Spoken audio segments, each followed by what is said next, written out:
Hi, it's Rob from bcsnowmobile.com. Today we're going to be doing a belt change on a 06 Skidoo 800 Summit. Anyway, if you're not familiar with them, get your owner's manual, consult it. It'll tell you how to change your belt and several other maintenance items. So always look at that first.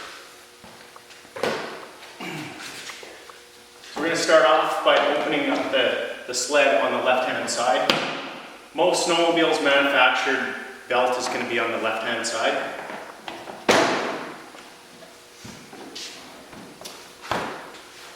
And on this particular sled, the tool kit is located on the left-hand side also, here. On this tool kit and most of my other sleds, I've actually added a few more wrenches, some mechanics wire, some electrical tape, just a few extra tools to have. So this is a belt guard. We're going to have to remove this to get to the belt.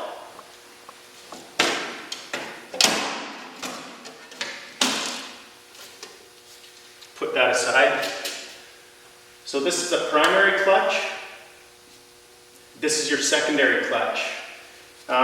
Both Skidoo and Polaris make a little tool to help with make it a little easier. So that's what this one looks like. Little swivel on it. And on the secondary clutch, you'll find an arrow somewhere around right here. That's pointing to a hole that this threads into. So take that tool and just thread it into there. It should go in there really easily and you should be able to turn it just with one finger. If you've got to force it, you've probably got it cross-threaded, so you want to take it out and reinsert it, try it again. So now it's getting a little bit of resistance and I got to actually use my whole hand to turn it. And what this is doing, this is spreading the two tabs of the pulleys apart, and that's going to loosen the belt so that I can remove it. I'm going to continue with that. Usually we turn them in to about 3/4 of the way. I like to use disposable gloves because already my hands are a little dirty. So it just saves with cleanup later. And you don't want to put dirty hands into your $80 gloves, riding gloves. So turn this a little more. As you can see, the belt's getting loose.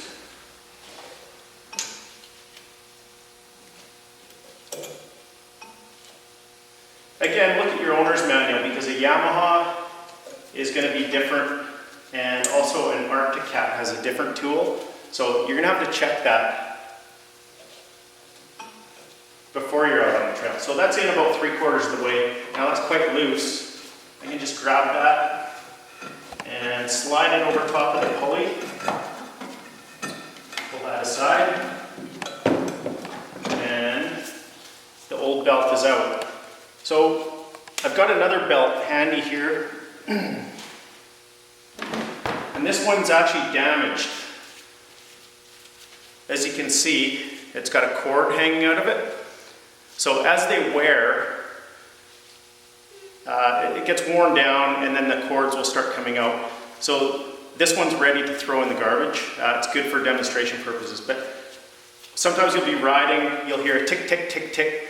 Shut the machine down, have a look at it. If that starts happening, it's time to replace. If you leave it too long, it'll literally explode and you'll have little bits of string all wrapped around your clutch. It'll make a big mess and make it a lot harder to do your change and clean up. And sometimes these can get wound up in your clutch and stop it functioning properly. So anyway, before that happens, quite often I'll change my belt before it needs done. If I see any wear, I replace it. Other thing, before you leave on your ride, do you have a spare belt? That you should always make sure. I know this particular machine's got one stored up in the front of it. I've already checked that earlier, but lift the hood. On this machine, it's stored up here. So I've got another brand new one handy. This one here has arrows on it. If your belt has arrows, face them forward when you're putting the belt on. If there's no arrows on it, if it just has writing, then when you put the belt on, make sure that you can read the writing. If it's upside down, you can't read the writing properly, then you got to rotate it this way. So we're going to put this on. So put it on the primary clutch first, and then just ease it over the secondary clutch. So it's on there, and then just back it off very slowly. Careful with your fingers, this thing can pinch. And again, just rotate it out with your fingers.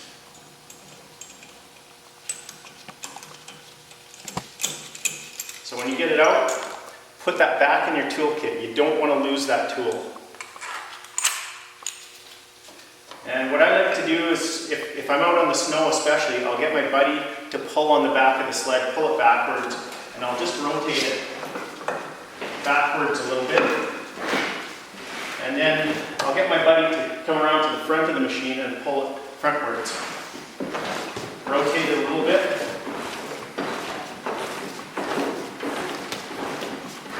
And let's go back a little bit more.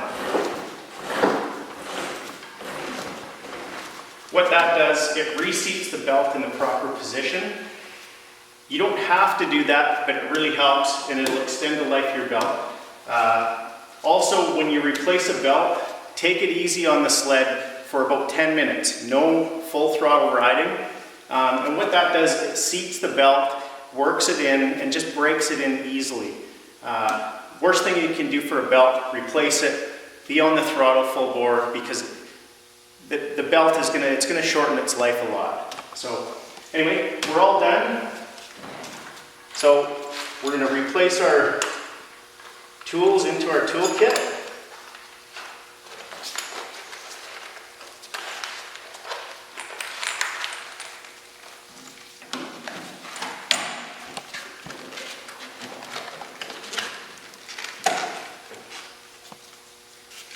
Bail over it so we don't lose it. Get our belt guard.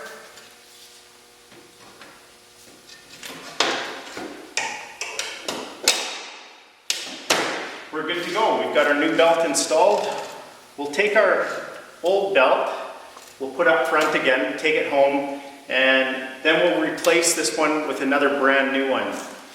We don't want to use this one again. If we absolutely have to get home, yes, we will use it.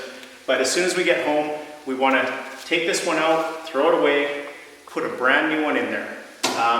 If someone else rides your sled from your job site and you've replaced the belt, make sure that the new one goes in here. They don't want to get out there and find out that you've got an old belt that's no good. Anyway, thank you very much from bcsnowmobile.com.